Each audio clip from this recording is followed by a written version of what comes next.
Silakan duduk. Shalom Bapak Ibu. Ya, saya ucapkan selamat Paskah bagi kita sekalian yang merayakan dan yang berbahagia di pagi hari ini.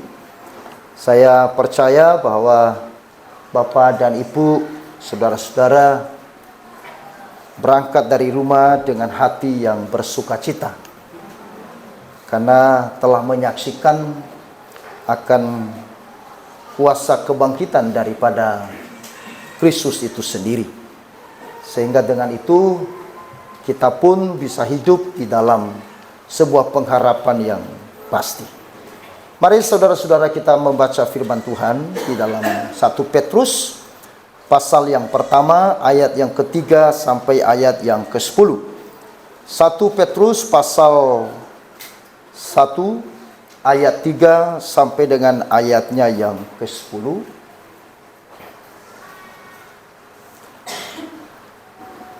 Kita baca bergantian, saya baca ayat yang ganjil, Bapak Ibu Saudara baca ayat yang genap. Demikian firman Tuhan. Terpujilah Allah dan Bapa Tuhan kita Yesus Kristus, yang karena rahmat-Nya yang besar telah melahirkan kita kembali oleh kebangkitan Yesus Kristus dari antara orang mati kepada suatu hidup yang penuh pengharapan.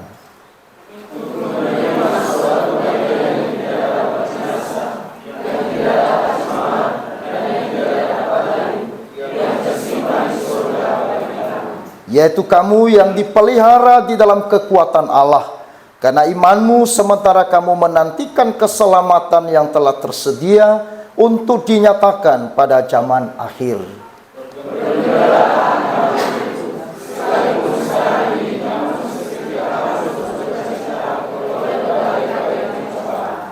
Maksud semuanya itu ialah untuk membuktikan kemurnian imanmu yang jauh lebih tinggi nilainya daripada emas yang fana, yang diuji kemurniannya dengan api, sehingga kamu memperoleh puji-pujian dan kemuliaan dan kehormatan pada hari Yesus Kristus menyatakan dirinya.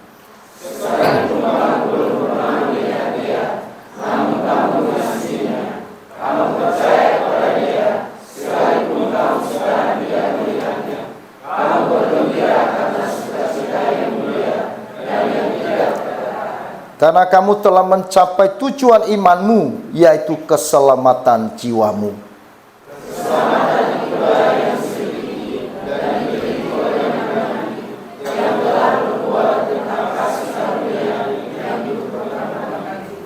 Amin.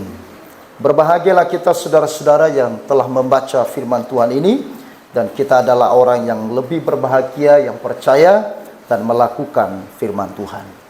Saudara-saudara, di kota Paris sebelum Perang Dunia Kedua tinggal seorang Perancis keturunan Italia yang bernama Enrico. Enrico adalah seorang yang tidak mengenal Tuhan, tetapi pada suatu hari akhirnya Enrico berjumpa secara pribadi dengan Yesus dan menjadikan Yesus sebagai Tuhan dan Juru Selamatnya. Tapi tidak lama setelah itu, saudara-saudara, lalu ada satu peristiwa yang luar biasa dialami oleh seorang yang bernama Enrico.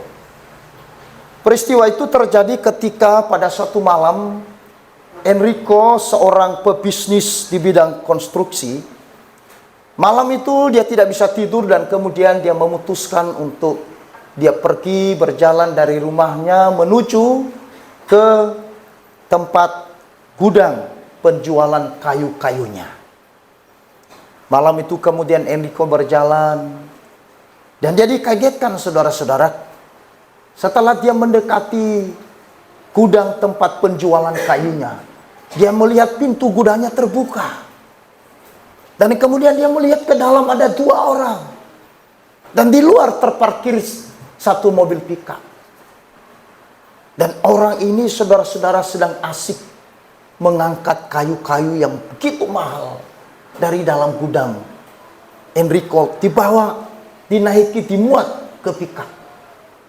Dan saat itu, saudara-saudara, Enrico berdoa kepada Tuhan. Dia katakan, Tuhan, Apa yang harus aku lakukan? Lalu kemudian sebuah rencana memasuki pikirannya. Dia berjalan menuju ke tempat dua orang ini yang sedang mengangkut kayu-kayunya. Enrico bukannya dia memarahi atau membentak kepada dua pria yang sedang mengangkut kayu-kayunya yang mahal. Tetapi Enrico, saudara-saudara, dia justru ikut membantu dua orang pria ini mengangkut kayu-kayunya ini ke dalam pickup. Ya. Setelah beberapa menit mereka angkut kayu-kayu itu dan pickup itu hampir penuh. Dan kemudian Enrico menunjuk kepada dua pria ini. Di sana ada tumpukan kayu yang mahal. Dan kemudian dua pria itu melihat, wah, dan senang sekali. Lalu mereka bergegas kemudian menuju ke tumpukan kayu yang mahal itu dan mereka membongkar. Dan kemudian mereka mengangkut keluar dan diletakkan di atas pickup. Saudara-saudara, setelah pickupnya penuh dengan kayu-kayu yang mahal sekali. Lalu salah seorang dari pria itu berkata kepada Enrico, wah bro, memang ternyata bapak ini jago pencuri kayu yang luar biasa. Hebat. Enrico dengan santai dia mengatakan, tidak, aku bukan pencuri kayunya. Lalu Enrico berkata, untuk apa sih sebenarnya kayu-kayu ini pada kalian? Lalu kemudian dua orang pria mengatakan, kami punya harapan bahwa setelah nanti kayu ini kami jual, kami mendapatkan uang yang banyak. Dan kami akan menjadi orang yang sukses. Lalu kemudian Enrico, oh baik.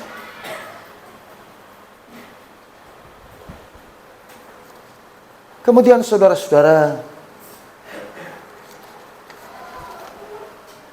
pencuri itu berkata kepada Enrico, kamu ini siapa? Apakah bapak baru maling dari tempat yang lain juga? Enrico kembali mengulang, dia mengatakan dengan tegas, tidak, aku bukan pencuri dan aku bukan seorang pencuri, tetapi akulah pemilik gudang kayu ini. Saudara bayangkan bagaimana ketakutan dua orang pria ini yang sedang berhadapan di hadapan pemilik kayu. Dan mereka ketakutan sekali, saudara-saudara. Tetapi Enrico berkata, kamu jangan takut. Ya. Aku tahu bahwa apa yang kalian lakukan, ya, karena kalian tidak mengerti apa arti hidupmu. Saya tahu kenapa kalian melakukan semuanya itu, karena kalian belum mengerti bagaimana kalian harus hidup seperti apa. Saya akan tidak memperkerakan hal ini. Saya juga tidak akan memanggil polisi untuk menangkap kalian berdua. Ya. Saya dengan ikhlas mempersilahkan kalian mengambil kayu-kayu ini, menjualnya, dan menggunakan hasil penjualan kayu ini dengan baik. Tetapi sebelum kalian berangkat dari tempat ini, izinkan saya menyampaikan sesuatu kepada kalian. Izinkan saya dalam beberapa menit saja, aku mengajari kalian bagaimana hidup seharusnya di dunia ini. Wow. Di dalam ketakutan dan kemudian mereka heran. Karena tidak pernah terjadi. Dan tidak pernah mereka menemukan ada orang yang pemilik barang lalu kemudian membantu untuk memberikan barangnya untuk diambil. Dua pria ini sudah berpuluh-puluh tahun menjadi pencuri. Tetapi ini pengalaman pertama sepanjang mereka mencuri. Ada pemilik kayu justru mempersilahkan untuk mengambilnya. Dan akhirnya mereka dengan sungguh-sungguh serius Mereka mendengar. Dan beberapa menit Enrico menyampaikan bagaimana seharusnya mereka harus hidup di dunia ini. Saudara-saudara, apa yang terjadi? Setelah kedua pria ini kembali dengan membawa kayu-kayu, 3 hari kemudian, kedua pencuri ini datang menemui kepada Enrico. Dan 2 pria pencuri ini mengatakan, kami mau bertobat. Kami mau menerima Yesus. Kami mau belajar hidup seperti Engkau. Ajari kami terus. Dan singkat cerita saudara-saudara, bagaimana masa depan kedua pencuri itu? Setelah beberapa tahun kemudian, salah satu dari 2 pria pencuri kemudian menjadi seorang pendeta. Dan temannya yang lain menjadi seorang majelis gereja di sebuah gereja Presbyterian di Prancis.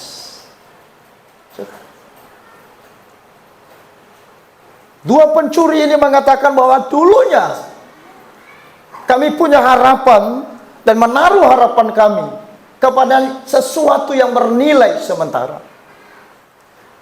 Selama ini kami masuk ke gudang dengan tujuan supaya harapan-harapan duniawi kami tercapai. Kami berpikir bahwa dengan harapan kesuksesan secara materi, kesuksesan secara keuangan, secara finansial, kesuksesan secara karir, itu adalah pengharapan yang sesungguhnya. Sehingga untuk mencapai itu kami melakukan segala sesuatu halal atau tidak halal. Kami tidak peduli apa yang kami lakukan benar atau tidak benar. Yang penting keinginan kami, tujuan, harapan untuk hidup kami lebih baik dari sebelumnya tercapai. Tetapi sekarang tidak.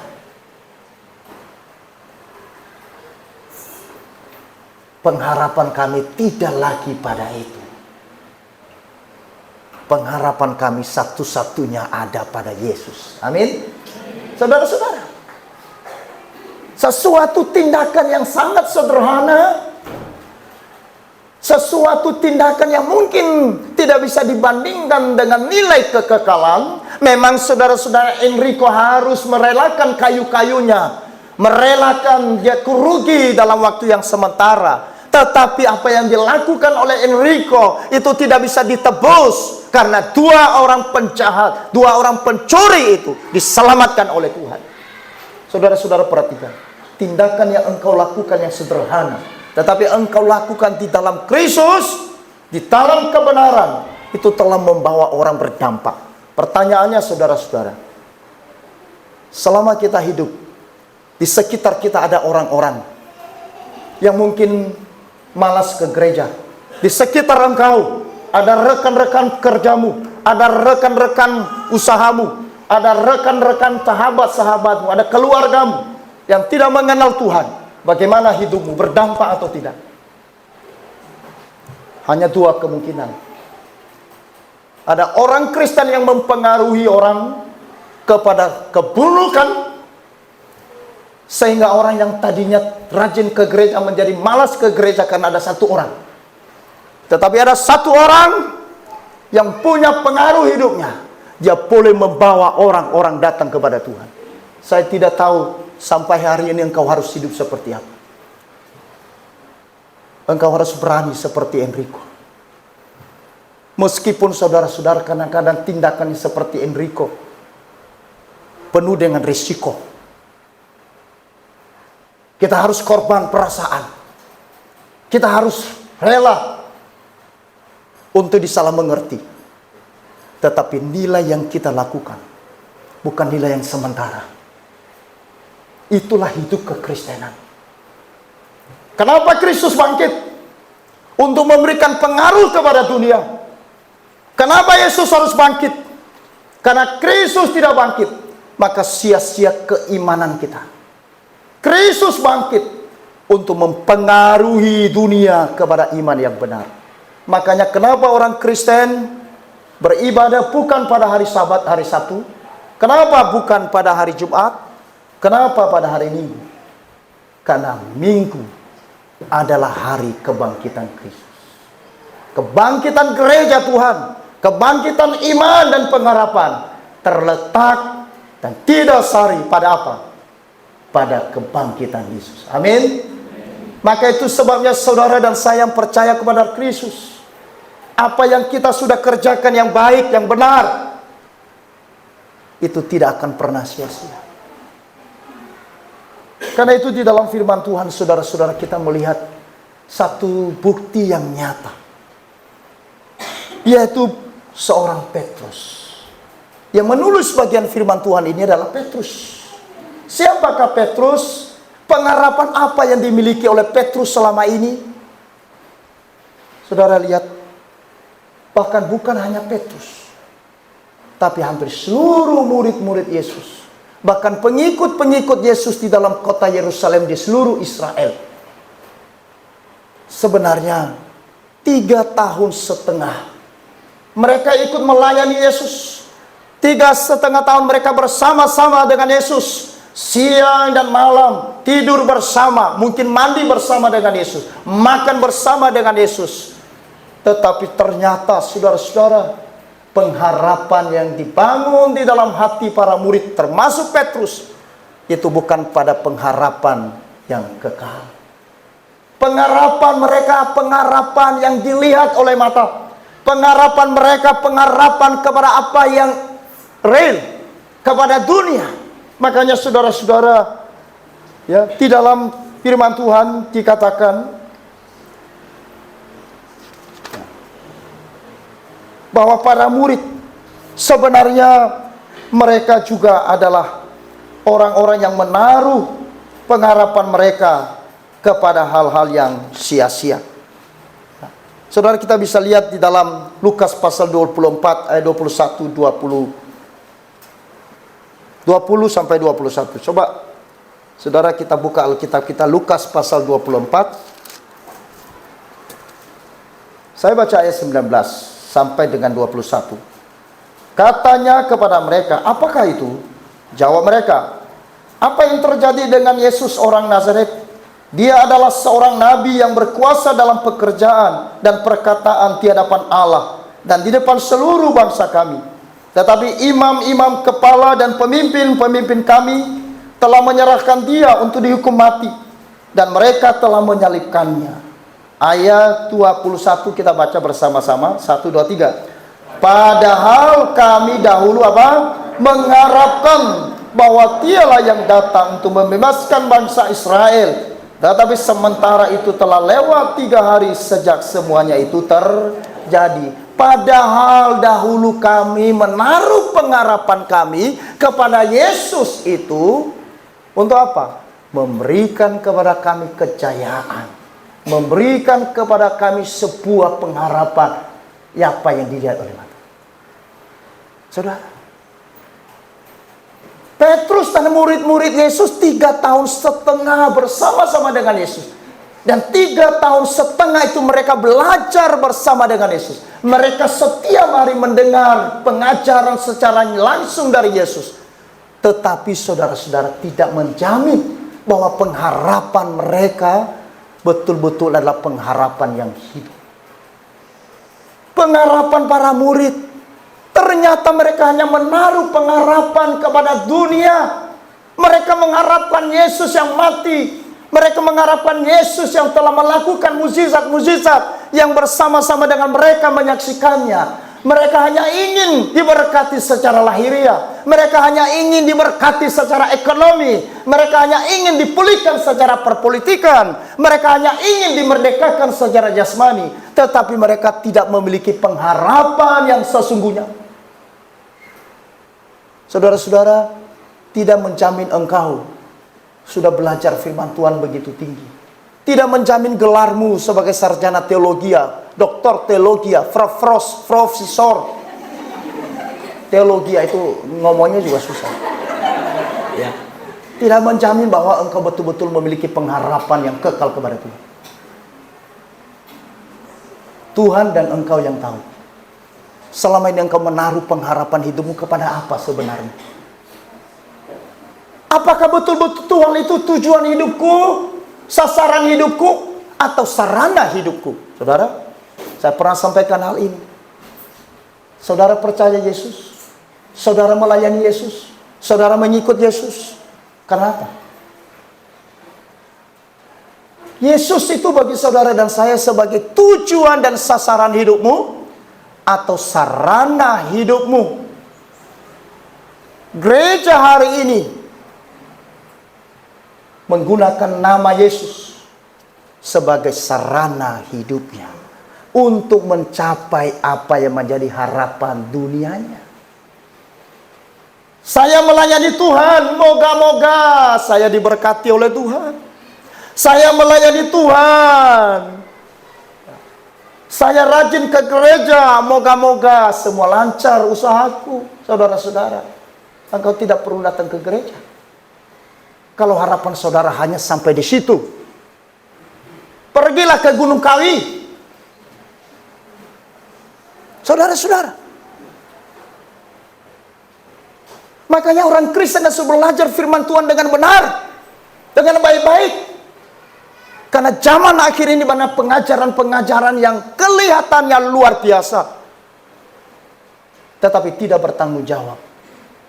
Mereka mempermainkan pribadi yang begitu berharga, pribadi yang begitu mahal, pribadi yang telah menebus kita sampai mati di atas kayu salib, yang hari Jumat yang lalu kita rayakan. Kita masih menaruh pengharapan hanya kepada sesuatu yang apa yang dilihat oleh mata kita.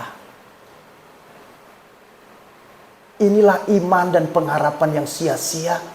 Inilah iman dan pengharapan para murid.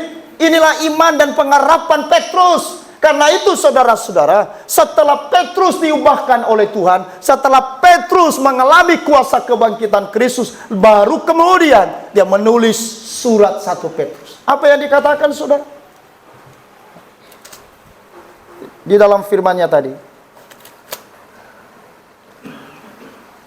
terpujilah Allah Bapa dan Tuhan kita Yesus Kristus, yang karena rahmat-Nya yang besar telah melahirkan kita kembali oleh kebangkitan Yesus Kristus dari antara orang mati kepada suatu hidup yang penuh pengharapan. Saudara,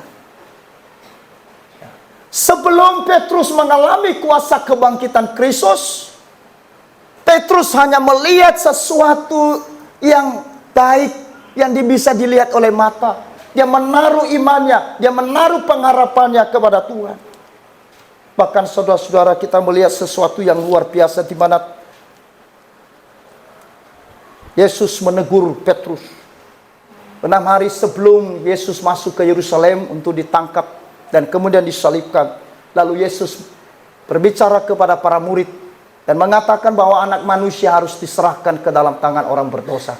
Dia akan mati, diserahkan ke tangan orang-orang Farisi. Dalam Matius pasal 16 ayat 21-23 saya baca saudara-saudara. Ya. Ini adalah sesuatu yang sangat ironis. Karena sebelum Petrus mengalami pemulihan dari Tuhan, ketika Yesus menyampaikan bahwa ia akan dibunuh oleh para tua-tua, imam-imam kepala, dan ahli-ahli Taurat, dan dibangkitkan pada hari ketiga. Tetapi Petrus menarik Yesus ke samping dan menegur Yesus. Katanya apa? Tuhan, kiranya Allah menjauhkan hal-hal itu. Ada kalimat yang ditambahkan, hal itu sekali-kali tidak akan menimpa engkau.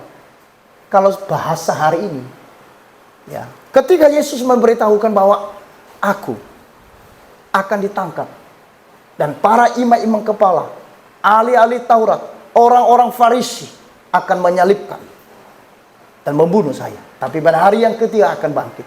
Petrus mengatakan, sekali-kali itu tidak akan terjadi. Ya.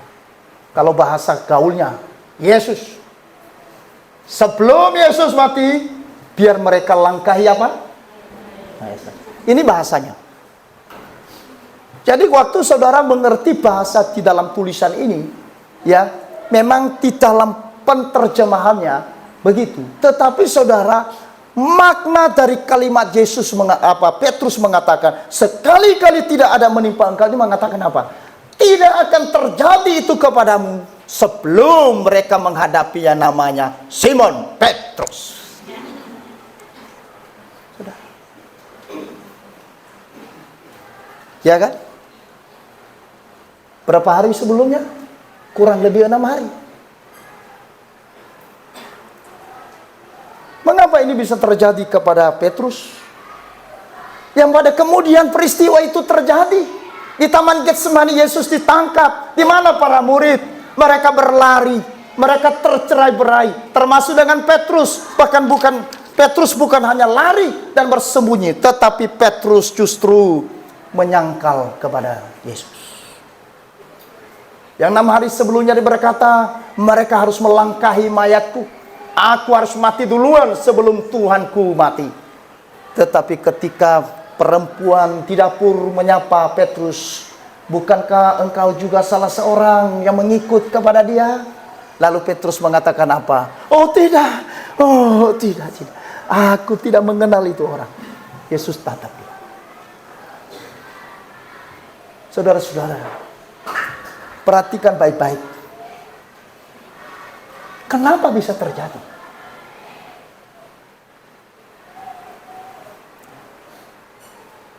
Petrus bukan orang yang baru mengenal Yesus. 3,5 tahun sudah hidup bersama dengan Yesus. Kenapa bisa? Permasalahannya saudara-saudara terletak pada iman dan pengharapan yang dibangun. Makanya salah menaruh pengharapan hidup, maka seluruh tindakannya akan menjadi salah. Kalau pengharapan yang ada di dalam diri kita kepada Tuhan salah, maka seluruh orientasi hidup kita salah. Maka ketika Yesus pada realitanya, pada kenyataannya dia ditangkap, dan kemudian dia melihat sebuah realita, sebuah kenyataan. Loh, kok begini? Kok ditangkap? Loh, kok mati? Padahal dahulu kami mengharapkan dia menjadi raja bagi Israel.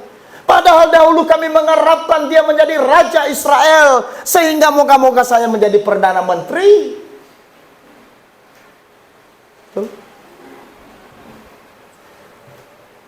Saudara, ini yang terjadi dengan para murid, terkhusus kepada Petrus yang menulis firman Tuhan yang tadi kita baca ini. Dengan jujur Petrus mengatakan bahwa sebelum aku mengenal kuasa kebangkitan itu yang sesungguhnya, aku hidup hanya menaruh iman dan pengharapanku kepada apa yang aku lihat, kepada yang kelihatan, kepada yang dunia, kepada yang sifatnya lahiriah, kepada sesuatu yang sifatnya sementara. Itulah orientasi dan seluruh pergumulan hidup saya hanya tertuju kepada sana. Banyak orang Kristen hanya hidup tertuju pada di sini. Maka urusan perkara Tuhan, urusan pelayanan Tuhan, urusan yang lain, waduh itu urusan lain. Nomor sekian dalam hidup saya. Saudara, saya tantang saudara hari ini. Jujur dalam hati, dan setelah itu tak usah jawab sama saya. Nanti sampai di rumah berdoa. Dan aku di hadapan Tuhan. Sampai hari ini, sampai jam ini. Prioritas yang paling utama dalam hidup saudara. Sudah betul-betul Yesus. Sudah betul-betul Tuhan. Kepentingan yang paling penting yang saudara pandang terpenting dalam hidup saya apa? Pekerjaan Tuhan atau pekerjaan? Kepentingan yang paling berharga dalam hidupmu ada keluargamu atau pelayanan? Saya tidak tahu. Tadi malam saya juga berdoa demikian. Saya juga berdoa. Ya Tuhan, jangan sampai kepentingan diriku lebih dari kepentingan Tuhan. Jangan sampai prioritas hidupku lebih dari prioritas Tuhan. Jangan sampai keinginanku yang mendominasi hidupku daripada keinginan Tuhan. Kita mengaku orang Kristen, baik. Tetapi kalau kita belum sampai menempatkan Kristus pada prioritas, pada tujuan, pada sasaran yang benar, sebenarnya kita tidak ada bedanya dengan Petrus yang sebelum menerima Yesus. Saudara, Maka itu sebabnya ketika kita menghadapi persoalan, menghadapi pergumulan, lalu kita menjadi putus asa, kita menjadi lemah, kita menjadi kecewa, kita menjadi marah, bahkan kita rela meninggalkan Tuhan. Kenapa? Karena persoalannya tadi. Kenapa murid-murid Yesus, kenapa orang-orang Kristen yang ketika Yesus masuk ke Yerusalem, saudara-saudara mungkin pernah lihat YouTube yang kemarin atau hari Jumat dikirimkan itu, ya, satu kota di mana mereka buat drama yang luar biasa tentang Yesus masuk ke kota Yerusalem dan semua orang menebarkan daun palem dan kemudian kain-kain mereka dan mereka banyak. Nah, kalau hanya sekedar drama, maka iman kita sering menjadi drama. Iman Petrus dan pengharapan Petrus itu adalah iman yang pada perasaannya, bukan pada komitmennya. Itu sebabnya ketika perempuan itu menegur dia, bukankah engkau salah seorang dari yang bersama-sama dengan dia? Dia mengatakan, tidak, aku tidak kenal dia. Karena apa? Imannya selama ini, pengharapannya selama ini yang dibangun pada perasaan. Ketika tidak ada masalah, imannya begitu gede. Itu sekali-kali tidak akan terjadi padamu, Tuhan. Petrus, ya, Petrus gitu loh. Saudara-saudara. Tapi omong kosong. Banyak orang Kristen yang omong kosong.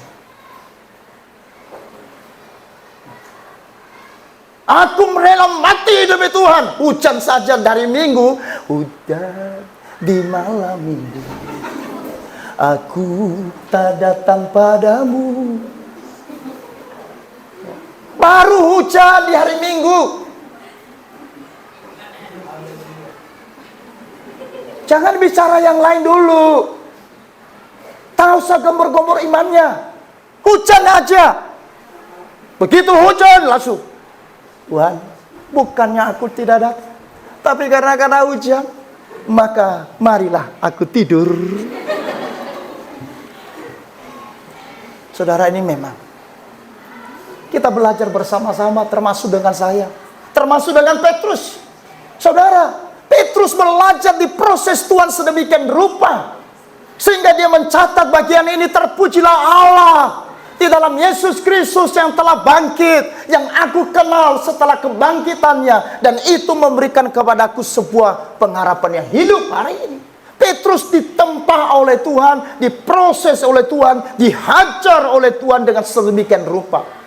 Bahkan saudara-saudara, Petrus sudah sampai pada titik yang paling bawah. Bahkan waktu Yesus sudah bangkit, dia sudah mendengar dari perempuan-perempuan Yerusalem bahwa pagi-pagi minggu Yesus sudah bangkit dari antara orang mati. Dia sudah menyatakan dirinya kepada kami. Malaikat-malaikat juga berkata kepada kami. Lalu kemudian Petrus masih ragu-ragu. Lalu Petrus secara khusus menyatakan dirinya kepada Petrus, menyatakan dirinya kepada murid-murid. Petrus sudah tahu, Petrus sudah melihat dengan kepalanya sendiri. Tetapi di dalam Injil Yohanes pasal 21, apa yang dilakukan oleh Petrus, saudara tahu? Dia mau mundur. Nah, mau melayani lagi Tuhan. Saya sudah tahu engkau sudah bangkit, cukuplah itu. Tapi aku mau kembali menjadi nelayan yang tangkap ikan. Nanti pulang baca Yohanes pasal 9, 21. Sehingga engkau mengerti bagian ini. Jadi bukan berarti iman Petrus itu langsung begini, tidak, diproses. Dia pernah gagal, dia pernah jatuh, saudara pernah jatuh, pernah gagal, saya pernah jatuh, saudara pernah gagal, saya pernah gagal. Tetapi bagaimana diproses Tuhan di dalam setiap pergumulan itu yang membuat akhirnya kita tahu bahwa hanya kuasa Tuhan yang memungkinkan saudara dan saya bisa hidup sehari ini. Amin. Bukan karena kita suci, bukan karena kita baik lebih dari orang lain, tetapi karena kita mau, ingin memuliakan Tuhan. Saudara-saudara,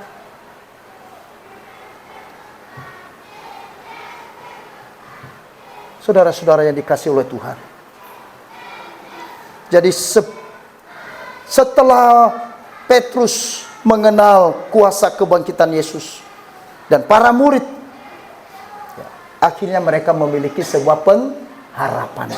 Pengharapan seperti apa yang dimiliki oleh Petrus? Bukan pengharapan yang palsu, karena banyak orang PHP, ya. Bukan pengharapan yang semu, bukan juga sebuah pengharapan yang sia-sia. Tetapi apa? Tetapi pengharapan yang hidup. Itu yang pertama. Kebangkitan Kristus memberikan kepada gerejanya, memberikan pengharapan kepada umat percaya, yaitu pengharapan yang hidup. Pengharapan yang hidup, bukan pengharapan yang mati, ya. Tapi pengharapan kepada suatu hidup. Jangan cari yang mati, tapi cari yang hidup. Maka itu sebabnya di dalam 1 Korintus pasal 15, Paulus katakan, jikalau kiranya Kristus tidak dibangkitkan dari antara orang mati, maka sia-sialah kepercayaan kita. Sia-sialah iman kita. Bahkan Paulus lebih mengatakan, kalau kita hanya menaruh percaya kepada Yesus yang sudah mati, tetapi tidak bangkit, maka kita adalah manusia yang paling malang dari orang-orang berdosa. Tetapi syukur kepada Allah, Kristus yang mati dan kemudian bangkit dari antara orang mati, sehingga iman dan pengharapan yang saudara dan saya miliki adalah pengharapan yang hidup. Amin. Saudara-saudara, pengharapan yang hidup. Kalau kita memiliki pengharapan yang hidup, ini kekuatan untuk kita hidup. Kalau kita memiliki pengharapan yang hidup, ini motivasi yang hidup di dalam hidup kita. Kalau kita memiliki pengharapan yang hidup, maka ini adalah kuasa yang membuat kita bisa hidup bagi Allah. Amin. Kenapa di dalam bagian yang lain Paulus katakan, jikalau aku hidup, aku harus hidup bagi Tuhan. Lalu dalam 2 Korintus pasal 5, dia katakan, aku hidup pada satu tujuan, yaitu untuk Allah. Kenapa? Karena ada kuasa yang hidup ada di dalam dirinya. Tanpa kuasa yang hidup dimiliki oleh hidup kita, maka tidak mungkin saudara-saudara kita bisa menjalani, membangun kekristenan kita dengan benar. Saudara, yang kedua, pengharapan yang diterima oleh Petrus dan murid-murid, dan pengharapan yang diterima oleh setiap kita yang percaya setelah Kristus bangkit, adalah pengharapan yang penuh bahagia.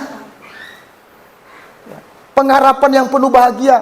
Dalam Titus pasal 2 ayat 13 dia mengatakan, dengan menantikan penggenapan pengharapan kita yang penuh bahagia dan penyataan kemuliaan Allah yang maha besar dan juru selamat kita Yesus Kristus. Pengharapan itu memberikan kepada kita hidup yang bahagia. Hidup yang bahagia tidak tergantung dari apa yang kita miliki, tetapi tergantung siapa yang saudara dan saya miliki. Orang dunia berbahagia karena apa? Karena mereka memiliki sesuatu. Ya, makanya banyak anak-anak muda hari ini tidak mau menikah. Setelah saya banyak tanya, kenapa kamu tidak mau menikah? Oh Pak, karena saya belum bisa menikah. Ya kan? Karena saya masih belum punya pribadi. Loh, pribadi yang bagaimana? Belum punya tabungan pribadi, belum punya rumah pribadi, belum punya deposito pribadi. Tuh, terus karena ukurannya bahagia bergantung pada apa yang dia miliki. Orang hari ini tersenyum karena banyak uang di dompet. Tetapi kalau uang itu hilang gimana? Maka senyuman menjadi mengkerut. Senyum mengkerut itu membahayakan. Lebih baik tidak senyum. Saudara pernah lihat orang senyum tapi mengkerut? Waduh, ya, itu mengerikan. Lebih mengerikan daripada orang yang tidak senyum sama sekali. Ya. Makanya kadang-kadang orang lempar senyum tetapi mengkerut. Baru lempar sedikit. Aduh.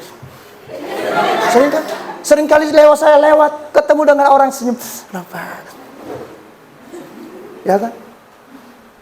Saudara sering melampiaskan keadaan seolah-olah saudara bisa melewatinya. Tapi hanya dalam sekejap senyumannya mengkerut. Saudara-saudara, kita bahagia karena kita memiliki siapa? Kita memiliki Yesus. Amin. Petrus mengatakan, Titus mengatakan, Aku bahagia bukan karena apa yang aku miliki sekarang, tetapi karena aku miliki Yesus Kristus yang telah mati dan telah bangkit, sehingga aku punya pengharapan yang hidup. Orang yang memiliki pengharapan yang hidup, hidupnya akan bahagia. Amin. Katakan kepada teman sebelah kanan kiri, orang yang memiliki pengharapan yang hidup, hidupnya pasti bahagia.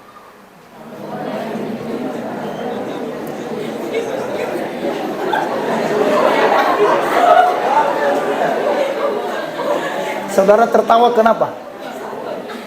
Karena saking bahagianya atau apa? Puji Tuhan kalau saudara tertawa. Amin. Saudara, yang penting jangan dipaksakan tertawa. Biarlah tertawa dengan mengalir, karena bahagia ada kuasa yang hidup. Amin. Karena kita sudah merayakan Yesus yang sudah bangkit. Saudara-saudara, semua pendiri-pendiri agama, semua tokoh-tokoh agama, seluruh para filsafat dunia, tokoh-tokoh politik, seluruhnya di dalam dunia. Saya mau tanya, siapa yang bangkit dari antara orang mati?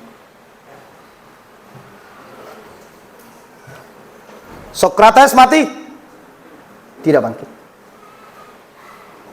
Sun Yat-sen mati, tidak bangkit. Muhammad mati, tapi tidak bangkit. Abraham mati, tapi tidak bangkit. Betul? Coba tanya. Wow, saudara tidak bangga dengan iman ini? Saudara tidak bahagia karena ini? Oh, saya dapat apa sama Yesus? Nggak dapat apa-apa. Ini yang merusak bahagiamu. Saya melayani terus nggak dapat apa-apa, malah habis terus. Merepotkan saya. Tiap minggu ke gereja, itu belum lagi persembahan kantong berpersembahan lagi di kotak. Belum lagi tambah kotak, belum lagi bazar. Waduh, ini merepotkan. Kenapa bisa begitu? Karena bahagiamu di situ. Kalau kebahagiaanmu bukan di situ lagi, hidupmu pun diminta Tuhan engkau rela. Jangankan uangmu. Saudara-saudara, ini bukan arogan, bukan sok, bukan. Tapi ada pengharapan yang hidup.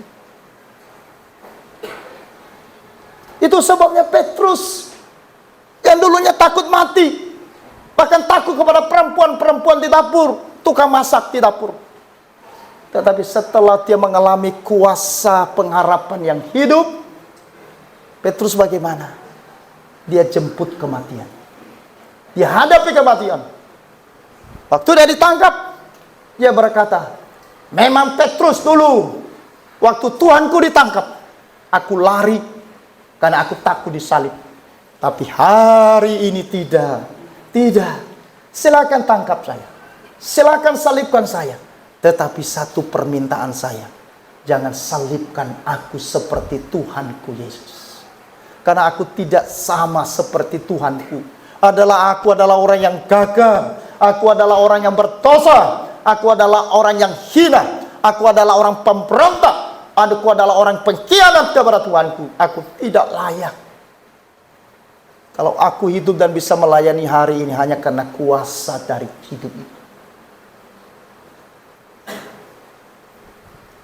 Silakan bunuh saya. Aku minta. Salibkan aku. Tapi kepalaku di bawah. Wow.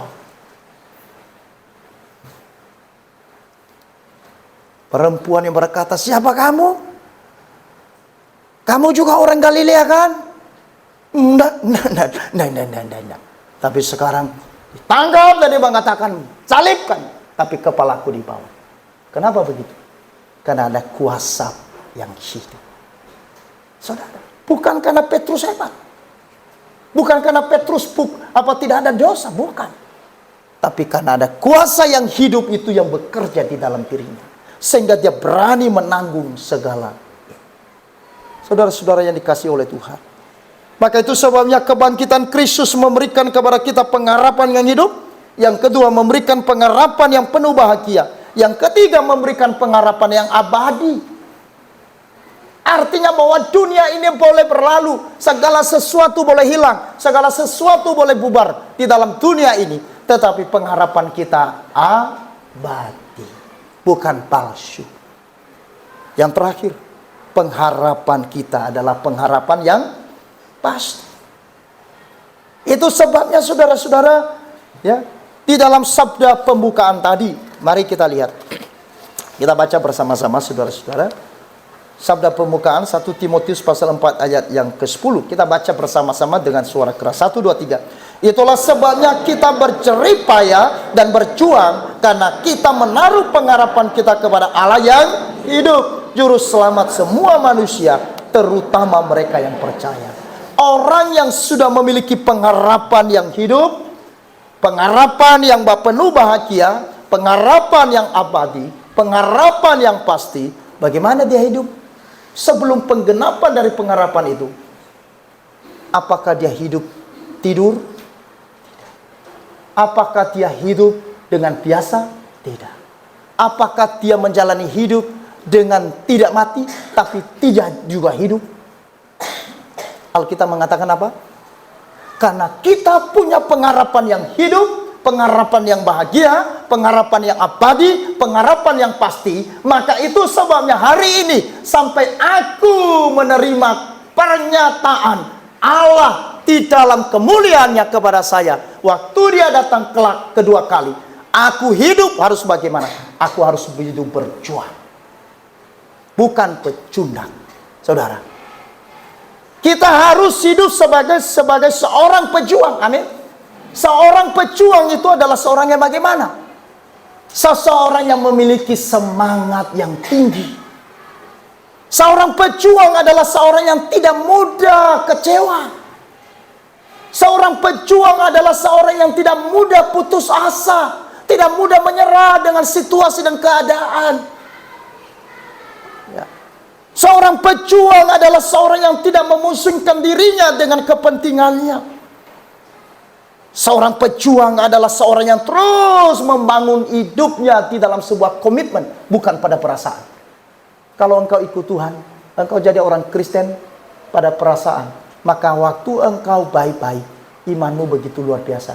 Waktu perasaanmu bahagia, engkau melayani Tuhan dengan luar biasa. Waduh, ini luar biasa ini om ini ya. Waduh, pelayanannya bagus. Tapi begitu perasaannya mulai kacau, mulai galau, maka bagaimana? Dia kendor. Kenapa? Karena dia membangun hidupnya, imannya pada perasaan, bukan pada komitmen. Tetapi di sini dikatakan, seorang pejuang adalah seorang yang membangun hidupnya pada komitmen dan kesetiaan. Apapun keadaan, apapun situasi, saya tidak mau berubah. Saya tidak mau digoyah. Saya tidak mau digeser dari pengharapanku kepada kekekalan. Yang lain boleh rebah, tapi aku tidak. Amin. Yang lain boleh undur, tetapi aku tidak. Yang lain boleh meninggalkan Tuhan, tapi aku tidak. Ini namanya pejuang. Kenapa Indonesia merdeka? Karena ada pejuang-pejuang yang tidak mau menyerah. 350 tahun dicacah. Waduh, ini perjuangan yang panjang. Seandainya pejuang-pejuang kita dulu baru 100 tahun mereka menyerah, silakan sekarang mau jajah sepanjang masa, karena kami sudah tidak bisa lagi. Maka tidak mungkin ada kemerdekaan. Saudara-saudara, maka itu sebabnya 1 Korintus pasal 15 ayat 57-58. Mari kita baca bersama-sama saudara-saudara. 1 Korintus pasal 15 ayat 57 dan 58. Mari kita akan baca bersama-sama dengan suara yang keras, sehingga ini akan membangun kita bagaimana kita harus hidup di dalam pengharapan yang pasti itu. 1 Korintus pasal 15 ayat 57 dan 58. 1, 2, 3. Tetapi syukur kepada Allah yang telah memberikan kepada kita kemenangan oleh Yesus Kristus Tuhan kita. Karena itu, saudara-saudaraku yang kekasih, berdirilah teguh, jangan goyah, dan giatlah selalu dalam pekerjaan Tuhan, sebab kamu tahu bahwa dalam persekutuan dengan Tuhan, jerih payahmu tidak sia-sia. Sebab apa? Kenapa kita harus berjuang? Kenapa kita tidak mau goyah? Kenapa kita tidak mau putus asa? Kenapa kita tidak mau menyerah? Karena kita telah memiliki kemenangan di dalam Yesus Kristus yang telah bangkit. Kalau sekiranya Kristus tidak bangkit, maka semangat juang kita menjadi pupus. Semangat juang kita akan diperhitungkan Tuhan bagi kita. Semangat melayani Tuhan, semangat yang berkobar-kobar dari hati yang mengasihi Tuhan akan diperhitungkan oleh Allah bagi saudara. Karena pengharapan itu tidak akan pernah sia-sia. Makanya di bagian firman Tuhan yang lain dikatakan, apapun yang kamu lakukan, baik itu perkataan, perbuatan, lakukanlah semuanya itu seperti untuk Tuhan, bukan untuk manusia. Maka karena itu saudara, kita sudah memiliki kemenangan melalui kebangkitan Kristus. Maka jangan hidup sebagai orang yang kalah. Orang yang kalah adalah orang yang hanya meratapi nasib. Pernah lihat timnas Indonesia kalah? Pernah ya? Pernah saudara bertanding futsal kalah?